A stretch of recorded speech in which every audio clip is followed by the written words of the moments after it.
ರೋಗಿಗಳು ನಮಗೆ ಟೈಮಿಗೆ ಸರಿಯಾಗಿ ಆಂಬ್ಯುಲೆನ್ಸ್ ಬರೋದಿಲ್ಲ, ಇಲ್ಲಿಗೆ ಆಂಬ್ಯುಲೆನ್ಸ್ ಬಂದಿದ್ರೆ ಎಷ್ಟೋ ಜನರ ಪ್ರಾಣ ಉಳಿತಾ ಇತ್ತು ಅಂತ ಹೇಳ್ತಾ ಇರೋದನ್ನು ಕೇಳಿರ್ತೀರಿ. ಆದರೆ ಆ ಆಂಬ್ಯುಲೆನ್ಸ್ಗಳು ಏನು ಮಾಡ್ತಾ ಇದ್ದಾವೆ ನೋಡಿ. ರೋಗಿಗಳು ಹೋಗೋ ಆಂಬ್ಯುಲೆನ್ಸ್ನಲ್ಲಿ ಜನರು ಪ್ರಯಾಣ ಮಾಡ್ತಾ ಇದ್ದಾರಂತೆ.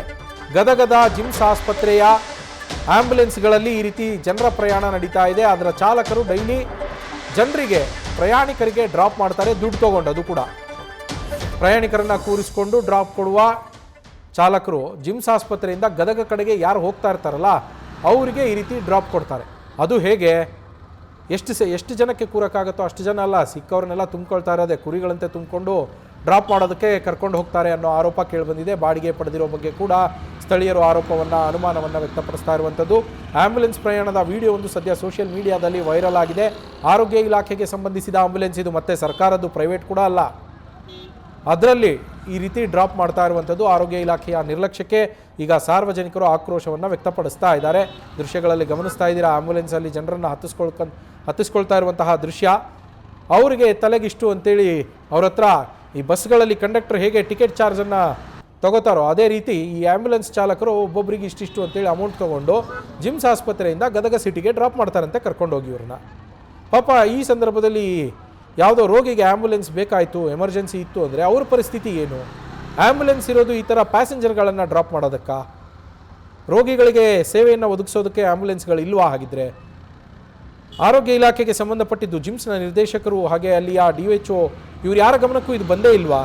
ಮತ್ತೆ ನಡೀತಾ ಇರೋದು ಏನು, ಗದಗ ಪಟ್ಟಣದಲ್ಲೇ ನಡೀತಾ ಇದ್ರೂ ಕೂಡ ಈ ಥರದ ಒಂದು ಕೃತ್ಯ, ಈ ಥರದ ಒಂದು ಘಟನೆ ಯಾರ ಗಮನಕ್ಕೂ ಬಂದಿಲ್ವಾ? ನಮ್ಮ ಪ್ರತಿನಿಧಿ ಸುರೇಶ್ ಫೋನ್ ಸಂಪರ್ಕದಲ್ಲಿದ್ದಾರೆ. ಸುರೇಶ್, ಇದು ಅಧಿಕಾರಿಗಳ ಗಮನಕ್ಕೆ ಬಂದೇ ಇಲ್ವಾ ಅಥವಾ ಅವ್ರಿಗೂ ಏನಾರು ಪಾಲು ಹೋಗ್ತಾ ಇದೆಯಾ? ತಲೆಗೆ 10-20 ರೂಪಾಯಿ ತೊಗೊಂಡ್ರೆ ಅದ್ರಲ್ಲಿ ನನಗೆ 5 ರೂಪಾಯಿ ಕೊಡು ಅಂತ ಅವರು ಕೂಡ ಏನಾರು ಇಸ್ಕೋತಾ ಇದ್ದಾರಾ ಟೀ ಬಿಸ್ಕೆಟಿಗೆ ಬೇಕು ಅಂತ? ಹೌದು ನವೀನ್, ಏನು ಗದಗ್ನ ಜಿಮ್ಸ್ ಆಸ್ಪತ್ರೆಯ ಬಳಿ ಒಂದು ದೃಶ್ಯ ಕಂಡು ಬಂದಿರುವಂತದ್ದು. ಅಂದ್ರೆ ಒಂದು ದಿನದ ಸಂತೆಯಲ್ಲಿ ಇದು ಪ್ರತಿದಿನ ಈ ರೀತಿಯಾಗಿ ಏನು ಆಂಬ್ಯುಲೆನ್ಸ್ಗಳಲ್ಲಿ ಈ ರೀತಿಯಾಗಿ ಜನರುಗಳನ್ನ ಒತ್ತೊಯ್ಯುತ್ತಿರುವಂತ ಘಟನೆ ನಡೀತಾ ಬರ್ತಾ ಇದೆ. ಈಗ ಸಾಕಷ್ಟು ಬಾರಿ ಅಲ್ಲಿನ ಸಾಕಷ್ಟು ಜನರು ಕೂಡ ನೋಡಿ ಅವ್ರಿಗೆ ಅಧಿಕಾರಿಗಳು ದೂರು ಕೊಟ್ಟರು ಕೂಡ ಯಾವುದೇ ರೀತಿಯಾದಂತ ಪ್ರಯೋಜನ ಆಗಿರಲಿಲ್ಲ.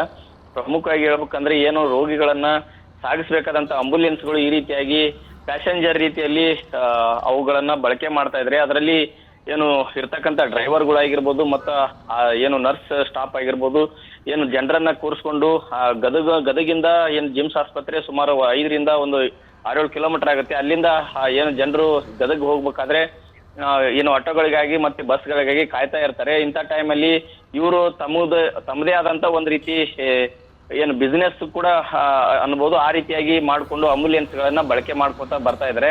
ಈಗ ಇದಕ್ಕೆ ಸಂಬಂಧಪಟ್ಟಂತೆ ಈಗಾಗಲೇ ಏನು ಜಿಮ್ಸ್ ಡೈರೆಕ್ಟ್ ಆಗಿರುವಂತ ಅವ್ರಿಗೂ ಕೂಡ ಇದ್ರ ಬಗ್ಗೆ ಸಾರ್ವಜನಿಕರು ದೂರನ್ನ ಕೊಟ್ಟಿದ್ರೆ ಈಗಾಗಲೇ ಏನು ಈ ವಿಡಿಯೋ ಕೂಡ ಸಾಮಾಜಿಕ ಜಾಲತಾಣ ಏನು ಹರಿದಾಡ್ತಾ ಇದೆ, ಈಗಾಗಲೇ ಕೂಡ ಅವ್ರ ಗಮನಕ್ಕೂ ಕೂಡ ಬಂದಿದೆ. ಹೀಗಾಗಿ ಏನು ಈ ಡೈರೆಕ್ಟರ್ಗಳನ್ನ ಕೂಡ ಏನು ಸಂಪರ್ಕ ಮಾಡಿದ ಸಂದರ್ಭದಲ್ಲಿ ಈ ಬಗ್ಗೆ ಕೇಳಿದಾಗ ಅವರು ಕೂಡ ಇಲ್ಲ, ಇದ್ರ ಬಗ್ಗೆ ಯಾರು ತಪ್ಪಿತಸ್ಥ ಮಾಡಿದ್ರೆ ಅವ್ರ ಮೇಲೆ ಕ್ರಮ ಆಗುತ್ತೆ ಅನ್ನುವಂತ ಮಾತನ್ನು ಕೂಡ ಹೇಳ್ತಾ ಇದ್ದಾರೆ. ಒಟ್ಟಾರೆ ಹೇಳ್ಬೇಕಂದ್ರೆ ರೋಗಿಗಳು ಸಾಕಷ್ಟು ಜನರು ಕೂಡ ಏನು ಬೇರೆ ಬೇರೆ ಏನು ತಮಗೆ ತೊಂದರೆ ಆದಂತ ಸಂದರ್ಭದಲ್ಲಿ ಹೆರಿಗೆ ಆಗಿರ್ಬೋದು ಮತ್ತೆ ಬೇರೆ ಬೇರೆ ಆಕ್ಸಿಡೆಂಟ್ ಆಗಿರ್ಬೋದು, ಈ ಸಂದರ್ಭದಲ್ಲಿ ಜನರಿಗೆ ಸರಿಯಾಗಿ ಆಂಬ್ಯುಲೆನ್ಸ್ಗಳು ಸಿಗೋದಿಲ್ಲ. ಅಂತ ನಿಟ್ಟಿನಲ್ಲಿ ಅಂತ ಟೈಮಲ್ಲಿ ಏನು ದೂರುಗಳು ಬಂದಾಗ ಏನು ಈ ರೀತಿ ಘಟನೆಗಳಾದಾಗ ಆಂಬ್ಯುಲೆನ್ಸ್ಗಳು ಸರಿಯಾಗಿ ಸಮಯಕ್ಕೆ ಬರೋದಿಲ್ಲ. ಆದ್ರೆ ಈ ರೀತಿಯಾಗಿ ತಮ್ಮ ಏನು ಬಿಸ್ನೆಸ್ಗಾಗಿ ಈ ರೀತಿಯಾಗಿ ಜನರನ್ನ ಪ್ಯಾಸೆಂಜರ್ ರೀತಿಯಲ್ಲಿ ಬಳಸ್ಕೊಂಡು ಈ ರೀತಿ ದುರ್ಬಳಕೆ ಮಾಡೋದು ನಿಜಕ್ಕೂ ಖಂಡನೀಯ ಅಂತಾನೆ ಹೇಳ್ಬೋದು ನವೀನ. Thank you Suresh.